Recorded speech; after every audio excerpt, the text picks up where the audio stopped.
ఆయనే పోయేపాడికే ఇంత పాలసీ చేసేపాడికే నీ పిల్లలకు నీకు ఉపయోగపడుతున్నాయి అవ్వ. అదే కట్టకపోతే మీకు 7 ఇండ్ల పిల్లి కూనలు ఐదురు. ఇలా అలా పిల్లలు చదువుతున్నారు అంటే వెంకటి వేసిన 40 లక్షల పాలసీ కవరేజ్ వల్లనే ఆ పైసలు రావడం వల్ల ఇంతో ఫీజులు కట్టి పిల్లలని చదివిస్తుంది.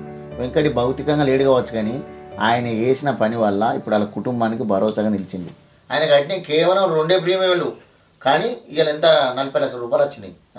మీరు కూడా ఆలోచించుర్రి, తమ్మునికి ఎంతనే ఆ టర్మ్ ఇన్సూరెన్స్ తీసుకో, నువ్వు కూడా ఒక పాలసీ తీసుకో. ఇవాళ కథ మంచిగా లేదు, నా మాట ఏనుర్రి.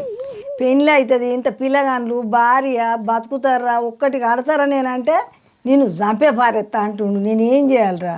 ఇగో పెద్దవా, ఇన్సూరెన్స్ అంటే డబ్బే కాదు, ఒక మనిషి మిగిల్చే బాధ్యత. మనం ఉన్నా లేకున్నా డబ్బు రూపంలో మనకింత సహాయం చేస్తుంది, అవునా కదా? ఏదో ఇన్ని పైసలు పోయినావు అంటే ఆయన బాధ్యత రూపంలో ఇన్ని పైసలు వస్తే మన కుటుంబం మంచుకుంటుంది.